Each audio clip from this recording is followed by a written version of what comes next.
We're live. All right. Well, hello there. Hey, everybody. Capt Ron here for this week's edition of Fearless Flight Live. And with me, my trusted cohorts, Eric, Peter, and Diane, all in full force. And we have a guest tonight. We're going to talk about a very common issue when people are trying to get on and stay on an airplane. We got one little burp in the airline industry. We're going to update you on. It's been in the news significantly in the last couple of days because there was a deadline that was about to pass, and the airlines and the FAA had been, I wouldn't say loggerheads, but they had been pointing fingers at each other. And so we'll talk about that, and Eric will put all of your fears to rest. This is Fearless Flight Live. This is the place you go if you have a fear of flying, or if you know somebody who has one, or if you just like to talk about what's going on in commercial aviation. We have our Fearless Flight Birds of a Feather Facebook group. It's our private group. And we're going to be adding some more features to that here coming up in the future. Dieter's probably saying, "Oh, really? Yeah, we are." So I get some ideas about that. And not that anybody would know, but our 900th member, I still haven't heard from her. So maybe we can put a plea for a plaintive cry out for her to contact us, because I'd like to let her do a coaching session with her if she is so endeared to that. We're going to talk about the launch, the coming up of the new class, or the next version of the Cliff Takeoff 301 class, and we're going to take you to the website and then alert you that tomorrow you should be getting an email invitation that you can participate in if you're interested in the next class. Is going to start on February 10th there. We have a poll question coming up. And this kind of relates to our topic for this evening. And that is, what are the odds of being killed by an asteroid? And that picture there was actually taken, I believe the article was a fellow who was killed by collateral damage when an asteroid hit over in India in 2016. There was another big, they put this picture in the article, but this picture looks like the one that hit in Russia in 2013 that I remember more than anything. But it was the one in Russia was about the size of a bus, and it burned up entering the atmosphere. But the concussion from the overpressure when it exploded broke a lot of windows and things like that. But this is actually one they hit in India. Hit a pile of junk apparently, and the collateral damage from the debris off of that killed a fellow that was close by. So take away where I get that. Try not to Google it, because anybody can Google it. That's how I found that in the first place. So anyway, all right. So let's move on. And this was our group of fearless, intrepid aviators. Wendy Moy in the middle, Tom, who's our guest tonight, and then Oliver on the left, and then Sandra over there on the far right. And they came out to fly on their own. Wendy put this little group together, and they flew from Long Beach over to Phoenix. And Eric and I met them at the airport. It was kind of a fun thing to do, right, Eric? I mean, we had really a good time. Fun. It wasn't crowded, and it was a great day. Yeah, you can tell we're in the less busy time right after New Year's. The airport was not that crowded, and the flights were quite open, I think. So anyway, so Tom had an experience, and it didn't go the way he exactly planned, but I always joke it's the way it was supposed to go apparently. And so if Tom wants to come and join us, we'll talk a little bit about that. And the whole theme tonight, I wanted to talk about catastrophizing, and I think that's kind of what happened there. Tom, you want to share your experiences on Saturday? You got a big grin. That's better than Saturday. You weren't grinning so much on Saturday. So what happened? Yeah, hi guys. Thank you for the invitation. It's a pleasure to be here. So In the morning, I was pretty confident. I drove to the airport to Long Beach. I was so happy I'm gonna meet, Wendy, Olivia, and everybody else. I was so confident. I was singing in the car. I was so happy. So we made it to Phoenix, no issues. That was great. Then I was on the plane going back to Long Beach. No, We lost your I sound. was thinking What that- happened to him? Yep. We Yeah, I lost your. noticed some- There you go. Now we got it. Now we got it. Yeah, and I was on the plane going back to Phoenix, and I noticed something was off. We are past the departure time. The door to the cockpit was open. The first officer was going crazy back and forth. I was okay. Something is off. We have issues. So I don't want to know anything about it. I put my headset on just to not listen to the announcement. The less I know, the better for me. And your sound cut out again. Unfortunately, once I my phone, Okay. yeah, it's my internet. It's cutting out. So let me just recap here. Your sound's cutting it out. But so you were doing okay, getting ready to go back, and you noticed some activity around the crew members. That's correct. Yes. Okay. So they announced that we're gonna have a really bad turbulences by going back to California. So I didn't like it. I was like, I'm leaving this goddamn plane. I'm not gonna So go that's to enough, the front right? of the. So And they were rushed to the talking, and what do you remember some of the specific things they were talking about? Were they talking about storms or turbulence, or you mentioned to me the tsunami, but did somebody actually say the tsunami? No. No, okay, good. So that one just popped in. That was a free gift from your brain.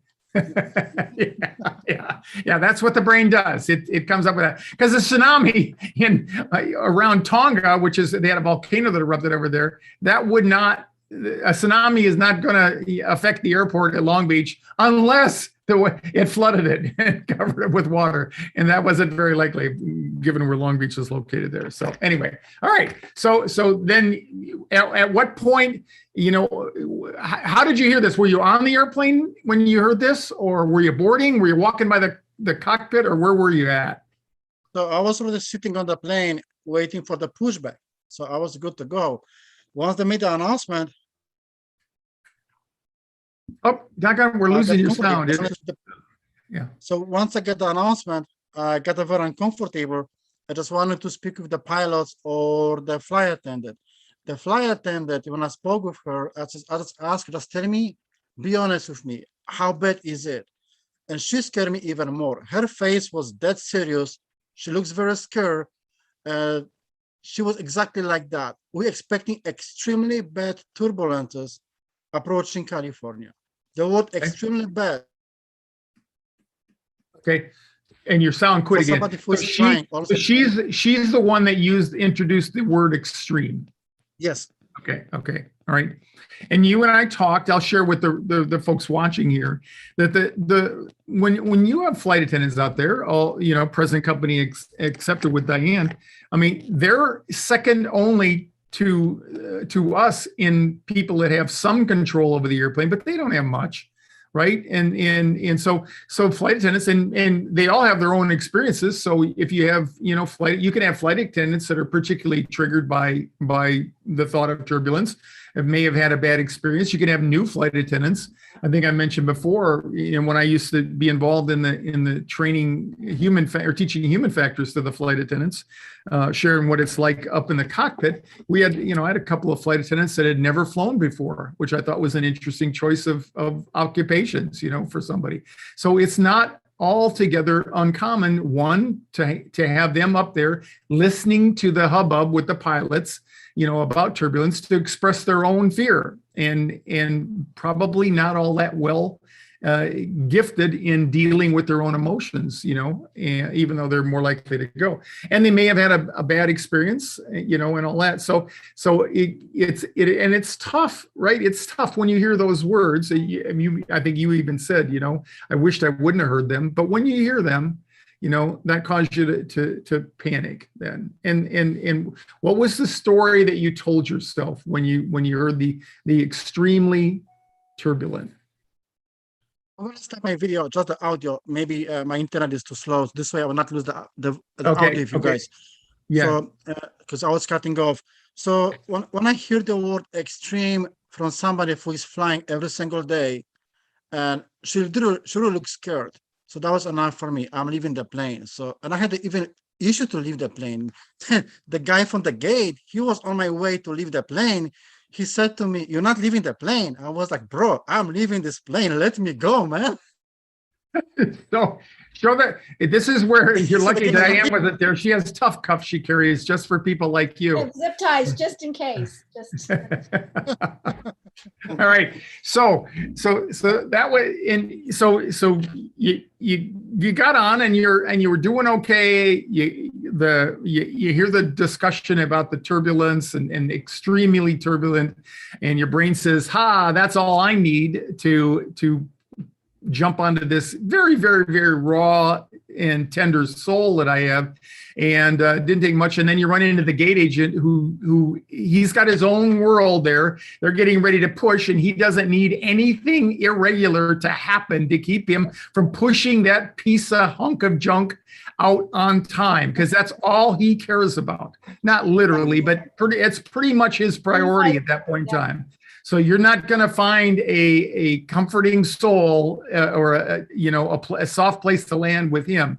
And he probably got the idea from both your size and your temperament that no matter what he said, you were not getting back on the airplane. All right. So my network alerted me, said, "Hey, Tom bailed." So we talked and we talked a little bit. So then what did you decide to do with your time in Phoenix, Tom? Before we go to that full service type. So what happened? I was trying to rent the car. That was so bad. I could not find any rental. They were all sold out. Finally, I got one rental. I text Captain Ron, and I got them call from you. You convinced me to fly on 750. I'm sorry, say that last part. So you said we spoke, and you Oh, yeah. you convinced me. You convinced me to fly at 7:50 p.m. the same day. Right. And in the meantime, you had already gone over, rented a car, and come back, Yeah. and you were getting ready to drive back to LA late at night. Well, Eric and I are not big fans of people who are under a lot of stress driving, long distances like that. So you made a good decision, and we got to know each other a little bit better. You came out here and saw my house in complete disarray, and but you were very kind, and you said, "Oh, that's where you make all this noise from." So anyway, so we spent the night, or you spent the night here. And then the next day you had to come up with a decision, and just to the level you're comfortable with, what are some of the things that went through your mind as you prepared for Sunday making a decision? To add to the 750 flight, the reason I didn't take the 750 flight, on top of the anxiety I got, there was a technical issue. Remember, they refused to board. Oh, I'm sorry. Yeah, I completely skipped over Saturday night. Go ahead. Yeah. With the 750, I was okay. I'm gonna take this flight. I was super confident. I went back to the airport, passed the security checkpoint, but an hour before the flight, I was already breaking down again. I was, oh crap! But I was like, okay, I will try to do it. Let's talk to the pilots. Let's ask for the weather conditions. Let's try it. Guess we know what happened, Ron. You know it, right? They refused to board the plane. They announced there is a technical issue with the plane, and they don't know what's wrong with this, and they don't know how long it's gonna take to fix the plane. And I was like, "Oh, we lost your voice." Maybe it was wow." So yeah, let me just kind of fill in here a little bit. So you saw some activity leading up to the time that the flight was supposed to depart, and as Eric will identify, as I do, they're not boarding the airplane. Well, the reason they're not boarding the airplane is usually because maintenance is doing something to it. And what you shared with me was when that airplane landed that you were supposed to then take to Long Beach or back to Long Beach at the 750 flight, they had a mechanical discrepancy on it, and it was something wrong with the thrust reversers. So thrust reverse, how important is thrust reverse? For me, it's very important. The plane for you, very important. It won't stop on the runway. It's going to overshoot the runway. That's what I thought. I'm kind of with him on that. That's the best answer I've heard in a while. It is a good answer. We compute all of our landing distances and our required to make all of our landing distances plus overages for any kind of runway condition to be able to land without the thrust reversers. That being said, within the runway length available. That being said, I'm kind of with Tom. It's very important to me also. Right. It's important, but we can go without them, you know, and again, and they're not as likely to let the airplane leave a maintenance base, which is what, you know, Phoenix represents to Southwest. So they're debating all that. And I shared with Tom, if you're the last flight out of town in the evening, going to a kind of a satellite like Long Beach, their priority is high to get you out of town, because if they don't, and they've got connecting passengers, they got to put them up somewhere, Right. and it costs money. Hotel room, yeah. Yeah, so they were very, very motivated to get you out of town, and I you know, have had similar situations like that. And so you and I were talking on the phone, and you were, you know, it was two in the same day. It was two adverse things in the same day. And one of the things that I recommended to Tom, for any of you out there, is when you were, and this is totally examples of catastrophizing, because he has no control over what they're going to do. So one of the things you can do is you can ask the pilots, you know, say, are you going? You know, and you know, if they're not going, you don't have to even make a decision. But for the most part, if, you know, they're going to, you know, if it's something like thrust reverse or something like that, they're going to be right there waiting for some sort of solution, whether they put it on a deferred maintenance cycle, which we can do. You know, we tend to use that to get back to a place where we have maintenance.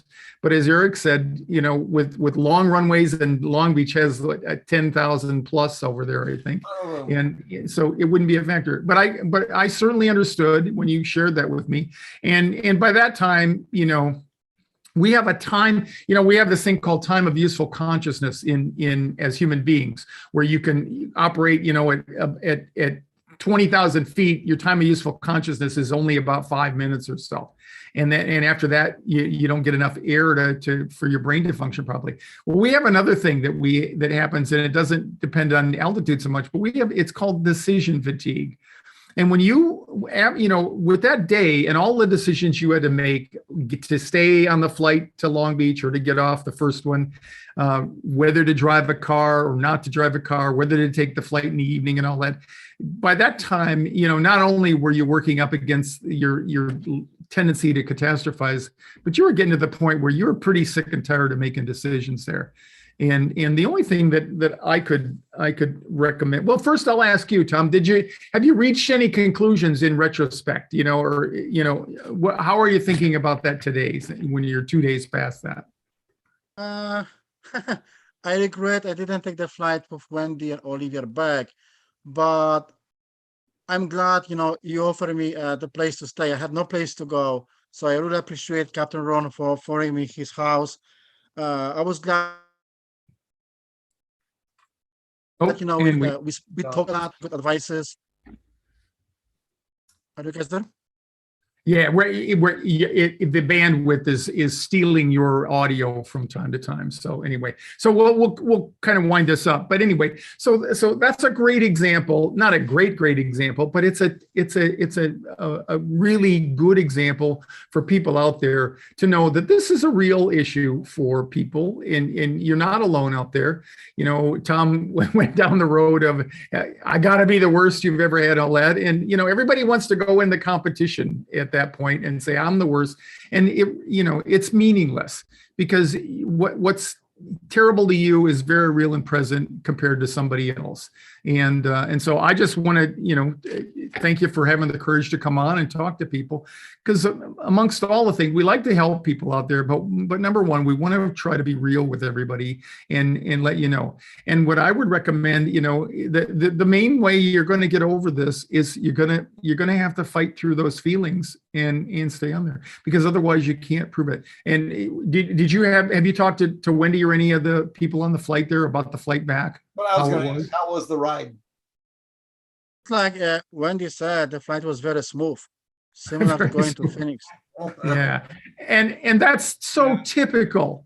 You know, in the few times that I've had classes where we flew the graduation flights, the 301 flight, which we're going to talk about coming up here in a minute, people, you know, we go and then I'll talk to the people the few people that don't fly sometimes, and inevitably it was smooth and totally uneventful. So sorry that happened. I was grateful for the time to spend with you. We got to know each other even more. We've been talking a lot, and That was wish, a great time. That was a great Yeah. time. So I cannot Yeah. regret it. Yeah, and I got you probably going to buy another gadget when you're looking, because you know what a gadget freak I am. So you saw. I already did. I'm waiting for the packages. I already did. All right, and we're going to talk about that. We're going to talk about HRV, heart rate variability, and how can be a great measure for not only your anxiety, but a way to provide you with feedback, stuff like that. So thanks, Tom. Thanks for coming back and or coming on, and we'll be talking. I know that. All right. Anytime. All right. Thanks, Tom. Thank you, guys. Ron, And- I wanted to address something that you said that Tom brought up with regard to the flight on the way back, and it turned out to be quite smooth. More times than not, the captain will call us back and say, you know, we're maybe going to get some turbulence, maybe go ahead and secure the cabin a little bit sooner. If the cart is out, secure the cart, that sort of thing. And I'm telling you, 9 times out of 10, we go through, we clean up the cabin, secure everything, lock everything up, we sit down, nothing happens, nothing. Yeah. So that happens way more than the scenario that they tell us to secure the cabin and we wind up bouncing. It happens Right. occasionally, but not very often. Right. And the let me only check in here. We got a ton of activity here in our social feed. So first of all, the spread for our poll question is quite wide. We got about every A, B, and C answer a couple of times. So, the answer is I'll let you reveal that. 1 in 250,000. Contrast that with 1 in 33.2 million. Just contemplate the difference between having an asteroid hit, and you know, even a bus-sized asteroid is going to do some serious damage on planet Earth. So, you know, but you don't run around every day looking for a fear of asteroid class, or you know, you don't go hide in a bunker in the middle of the earth or anything like that. And it just goes to show you that, you know, what the brain will do to find some way that it can feel in control. And anyway, so we catastrophize about things that we have no control over. Yeah. And in all fairness, we did not allow dinosaurs to answer the question in this poll, because they would have said, killed by an asteroid? Yeah, it's a certainty. We just excluded them. Dinosaurs all died because they all smoked. Yeah. Yeah, there you go. There you go. So actually, Diane, there's a couple of comments / questions about you know, not just the type of training that you as a flight attendant receive, but speaking more to, you know, what, if anything, are you taught in order to kind of calm people down rather than use language that would, you know, you and I might use privately versus when you're in a position where you are as a flight attendant. So you're not going, so we're not going down the aisle going, oh my God, no, we don't. We don't. We're gonna die. We're all gonna die. No, what Ron said is really on point. That different flight attendants, even for the short time, not quite 3 years that I've been flying, the experience level that I encounter is very different. Some flight attendants are more scared of things, more nervous than others. I mean, me. When we hit turbulence and I kind of go flying, my response is, wee, that was fun. And I literally say that. I go, wee, that was really fun. And then people around me are kind of laughing and smiling and stuff. The response of some of the other ones, particularly the younger flight attendants, that response is probably not as common. We are taught, you know, that turbulence is very common. It's not going to bring down a plane, as we all know. No one's plummeting. and that to explain that it's air, speed bumps in the air, that sort of thing. Above and beyond that, we really don't get any in class, any specific instruction. That's sort of an OJT, learning the modeling more senior flight attendants, or modeling flight attendants who are unafraid of those kinds of things, and just looking to see what they do. The most important thing that we do, that I do, and that most of the rest of the flight attendants that I talk with, it's tough now with the masks, but the bumpier it gets, the more I smile, because they're looking at us. And so if I'm sitting in my jump seat and we're moving around, I'm just, yeah, hey, how you doing? This is awesome. It's like a Disneyland ride. It can't do that now with a mask, but a lot of that is just your facial demeanor, whether or not you're, bug-eyed. So that's kind of it. The most important thing that someone can do for you when you're under stress is to just say, help you validate it. Really sucks, doesn't it?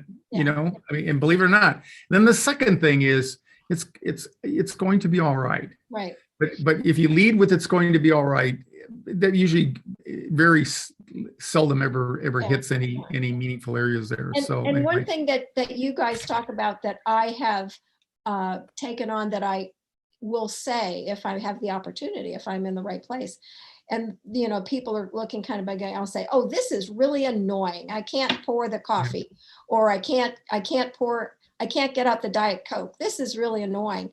So it's more of, as you have said, just kind of an annoyance, not really nothing scary. Whereas no, go ahead. So I just want to say to Bob, thank you for your compliment. I really appreciate it. She just, was thanking all of us, who are doing this every week and helping people. But Tracy said all those flight attendants should come and hang out with us for a little bit. And I agree, quite frankly, because for those of us who sit in the back and fly a little bit more often, we're very aware of people being, uncomfortable and, nervous and downright really terrified in some instances. And just a smile and a friendly, kind of like a leaning in, makes a world of difference. And that's a skill, I believe, that is not as well taught as it could be. So, yeah. It's true. Okay, so speaking of being afraid to fly, and speaking of what can you do to get over it, here comes Cleared for Takeoff 201 and 301. Coming up on the left of the slide there, you can see that the class will launch on February 10th, and with the first webinar, and then each successive week there, the 17th, 24th, and March 3rd. And then on the right, you can see over there our graduation flight for those who are interested who can be in the Phoenix area, the Boston area, or in the Southern California area. And I think I put down we're going to from Burbank to Sacramento again. But anyway, so some basic things about the class. One, if you attended the class in October in the LA area, or in November here in the Phoenix area, you are automatically authorized, or going to get a coupon that you can take the class again and audit it for free, because we're really trying to promote the notion that you don't get over a fear of flying overnight. It's a process, and the more you participate and stay in that process, the quicker and the more long-lasting your relief is going to be. So that's one of the things. So tomorrow we're planning to do a large email broadcast. Hopefully, Dita's going to help me out with that. And you will be getting an email to join the class if you so desire. If you are one of the people who gets a coupon, I will be communicating to you directly. If you don't get a coupon in a day or two and you think you're eligible, send me an email to CaptainRon@FearlessFlight.com. But we will send that out tomorrow. We're offering initially, we're going to offer our longstanding early bird discount for anybody that joins. So there's a coupon built into the link that you'll get in an email that allows you to take advantage of the coupon or of the early bird discount. And then after a certain period of time, and we'll put that in the email tomorrow, then we're going to discontinue that. And again, the class is going to be even more expansive in more depth this time. We now have I don't know, what do we call that, Dieter? A cloud location, a bank, or we're going to put a whole bunch of information up in there. And so we're going to practice, the webinars are going to be more contact between me and you and the rest of the staff here at Fearless Flight.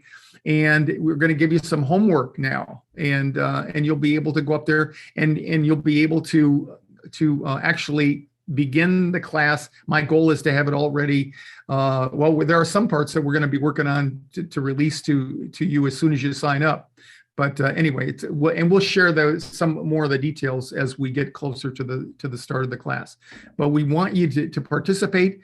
And if for any reason you feel like you just don't have it in your budget right now, I don't want that to be a reason for anybody not to be able to take it. So at the very least, if it doesn't fit in your budget the way we've got it broken down, I want you to contact me and we'll come up with a payment method for you. Okay? Anything, what else, Dieter, that you might want to say?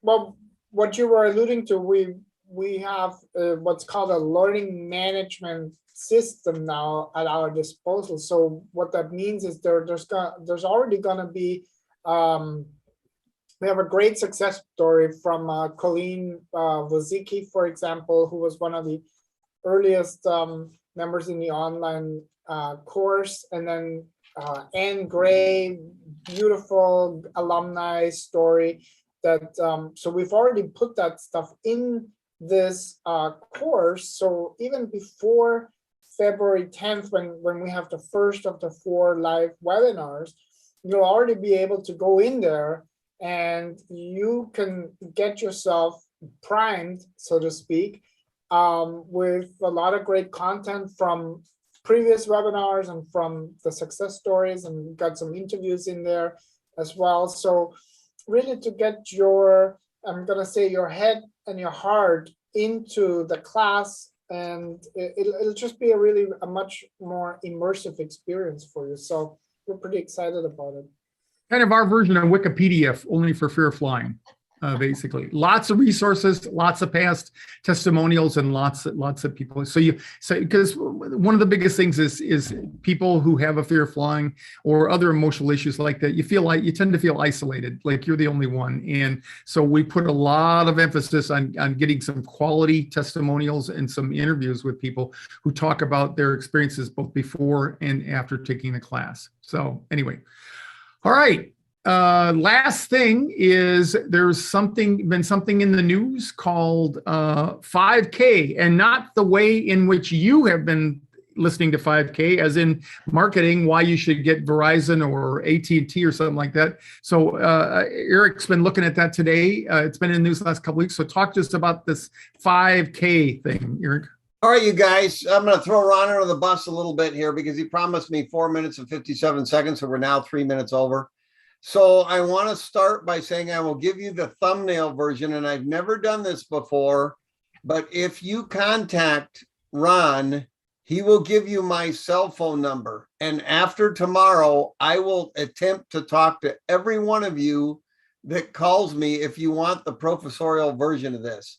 And I can't mention any names, but somebody's initials might be Jim Duke that are going to need some more detail on this. So Jim, get my number from Ron. And I also have a person I've been communicating with in Riverside, and I will get in contact with you and talk about this. The shortened version of this, the really shortened version is, For a couple of years now, the cell phone companies who are like in a business and want to make money have been charging forward to release 5G ability on their phones. And many phones enunciate that already, not showing that they're on 5G, just showing that they're able, that the phone itself is able to take that transmission. And Eric, that just relates to a frequency band of forget that part. Forget that okay, part. yeah. So a couple of years ago, literally a couple of years ago, the phone companies decided to use this frequency band, and the government and the airline said, hey, look at this. It bleeds over into this critical frequency that airliners use for their radio altimeters that measure absolute height above the ground. And there was this bleed over and so on and so forth, and nobody did anything for a couple of years. And if you're a fraternity person and you have a final exam in 3 weeks, it's not an emergency. But if you have it the next morning, it is an emergency. So now, after this time has elapsed and it has not been dealt with, the problem is being addressed. And you can rest assured that people are not going to go forward with this until either the airplane shielding is improved or broadcasting is limited near critical airports.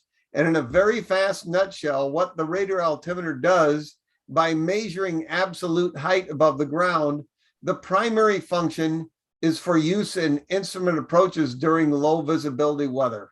And at that point, for those things, the radar altimeter is critical. Also for some secondary flight control issues like spoilers and speed brakes, the radar altimeter is an electronic source telling the airplane, hey, you're on the ground, or no, you're still a foot in the air. And so that is a critical thing, and the airlines, the government, and the cell phone companies are going to have to work through it. They've just approached the night before and gone, oh, geez, we haven't solved this problem yet. But I will tell anybody who wants to contact me, and personally, I'm tied up tomorrow, but Thursday and this weekend, I should be able to talk to a lot of you. And if I get 800 phone calls, I'll be flattered, and it'll be out of control. But anybody who wants the details on this, Jim and Riverside person, I want to talk to you more about that, because I did some homework and I want to release the inter-university professor on you. Hey, Eric, is it fair to say that the systems like the radio altimeter that could be affected by this are used rarely in compared to, it's not like normally every day. It's when we land and when we're doing low visibility approaches. So airports where you look out the window and especially as you get low altitude, you can't see the ground. So those are the candidates. So if it's clear and you can see all over the place, it's not going to be a factor no matter what, because we're not relying on that as a primary instrument of interest, right? Primarily, yes. However, in some new gen airplanes, as I mentioned, the radar altimeter also has a function telling the airplane if it's on the ground or not, what you and I would have referred to as squat switches. And those functions are a real big deal in terms of secondary systems like spoilers, reversers, even pressurization controllers, that kind of thing. If the airplane is receiving that information from the radar altimeters, that's kind of a big deal. But the 95% part of that is approaches in low visibility weather, where that becomes critical. And as we said earlier, in Phoenix, we have a city ordinance. They don't allow low visibility weather. We don't even have those approaches here. Palm Springs, they don't have those. Ontario, California, LAX, San Francisco, and Seattle, you bet. That would have a large impact up there, very large impact. And the biggest thing, it's like what caused Tom to freak out. It's like you have no control over it. And the fact that everybody is talking about it and it makes the news every day means that there's even less concern about it, because the people who control who have control over that, how we operate and all that, are aware, and there's pressure on them to do the right thing. So anyway. Okay, any other questions, Dieter, from the group before we call it a night? No, I mean, you can imagine that, on the various platforms, people are like, oh my God, well, there's something else now I gotta worry about. But I think what Eric really tried to say is there are no quick cutting corners here, and there is a lot of this is not just a US only problem. This is an international problem, and different jurisdictions have already either dealt or are dealing with this as well. So there's a lot of information exchange that's going on.